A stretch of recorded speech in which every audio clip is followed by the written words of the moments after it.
Muito obrigado, Sr. Presidente. Cumprimentar o Sr. Ministro, Secretário de Estado, caros colegas, e dizer, Sr. Ministro, que, ao contrário daquilo que nos veio aqui dizer, mais uma vez, nós assistimos a um clima de completa instabilidade no setor da educação em Portugal, que prejudica o normal e regular funcionamento das nossas escolas, ainda por cima, num momento tão importante como é o final do ano letivo, onde se desencadeiam processos de avaliação de milhares de alunos por todo o país, e por isso há que encontrar também aqui a razão de ser deste clima de instabilidade, e a instabilidade vem de um conflito estabelecido pelo Governo contra os professores, que é completamente injusto e que afeta diretamente os estudantes, as famílias, os funcionários, os diretores das escolas, toda a comunidade escolar.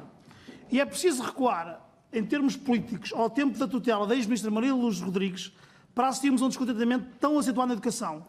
Nós ouvimos o testemunho dos professores com quem falamos e vemos que é um sentimento de desânimo, de desilusão, que nos preocupa a todos. Mas mais grave é testemunharmos uma campanha promovida pelo Governo que desvaloriza socialmente os professores, ao contrário do que disse, a quem a sociedade deve as melhorias significativas do desempenho dos nossos estudantes. A verdade é que os professores têm sido, atualmente, as vítimas de uma governação errática, mas prepotente, que acumula atrapalhadas e atropelos, que deliberadamente engana, que subverte as normas, os acordos e as resoluções a seu bel prazer, e o Sr. Ministro já nos deu aqui exemplos disso. Os professores em Portugal sentem-se enganados, deliberadamente enganados pelo Governo e instrumentalizados pela maioria parlamentar que o suporta. Para garantir a sua manutenção no poder e a aprovação do Orçamento de Estado para este ano, o Governo e o Partido Socialista assumiram compromissos que hoje negam, tal como o Sr. Ministro fez na sua intervenção inicial, e que afirmam não terem condições para cumprir. Esta exigência dos professores da contabilização do tempo integral de serviço funda-se, para nós, em razões de justiça e equidade relativamente a outros trabalhadores, mas também no compromisso que o Sr. Ministro falou, assumido em novembro de 2017 entre o Governo e as organizações sindicais, que depois foi vertido em letra de lei no Orçamento de Estado para este ano e que depois foi aprovado em resolução da Assembleia da República número 1 de 2018 com os votos favoráveis do Partido Socialista.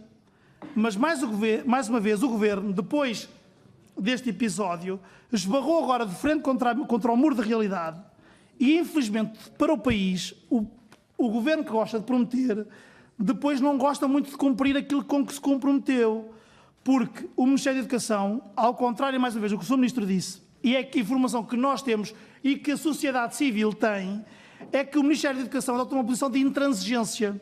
Ou os sindicatos aceitavam a recuperação da fração de tempo de serviço que tinha sido apresentado, ou os docentes não recuperariam qualquer tempo de serviço congelado. E depois desta atitude, e percebendo, e para nós, mais uma vez tarde, porque o Sr. Ministro falou de estar assentado à mesa das negociações, aquilo que os sindicatos nos disseram é que o Sr. Ministro veio muito tarde para as mesas das negociações e que arrastou este processo até ao final do ano letivo.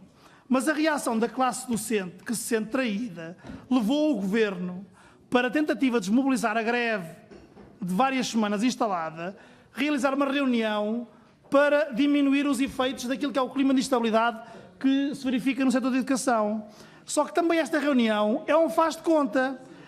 Então, passado este tempo todo, novembro, dezembro, janeiro, fevereiro, março, abril, maio, junho, julho, veio o Governo agora propor uma comissão técnica para calcular os custos de uma medida com que se comprometeu com as organizações sindicais. Pergunta ao cidadão comum, que não tem muito relacionamento com o caso. Então, mas o Governo não devia ter feito as contas logo, quando firmou os acordos com as organizações sindicais? E querem-nos fazer acreditar que o Partido Socialista, aqui no Parlamento, quando aprovou a resolução da Assembleia da República, que estipulava literalmente a contagem integral do tempo de serviço, que o Partido Socialista não tinha conhecimento dos números e do seu impacto orçamental. Nós duvidamos disto. E, aliás, foi o próprio Ministro da Educação, este Governo, e até o Primeiro-Ministro, que falou dos números do impacto orçamental e que depois, mais tarde, veio dizer que se calhar não eram bem estes números e, portanto, que alertou a sociedade civil para um número que, afinal, não tinha, pelos vistos, razão de ser. Esta reunião serviu, Sr. Ministro da Educação, para assumir e atestar a incompetência de um Governo e do Ministério da Educação que firmou com as organizações sindicais e com os professores um compromisso de honra, sem sequer, pelos vistos, ter feito as contas, nem saber se o próprio Governo o podia concretizar. Também aqui, e infelizmente, a palavra dada não foi palavra honrada. E para ajudar a complicar ainda mais a situação, temos o Primeiro-Ministro que foi inaugurar uma empreitada de requalificação do IP3 e veio dizer que, em virtude daquela empreitada de requalificação de uma obra, de uma estrada, não podia descongelar o tempo dos docentes. Isto significa uma questão de prioridades que a nós nos parece que não é a mais correta. Mas, Sr. Presidente, com a tolerância que deu aos intervenientes antecessores, deixe-me dizer-lhe que, se os números que vierem a ser apurados pela Comissão Técnica não corresponderem aos números que o Sr. Ministro da Educação e que o Sr. Primeiro-Ministro anunciaram, o que é que vai acontecer? O Sr. Ministro vai pedir desculpas pelos números errados que deu a quando da negociação?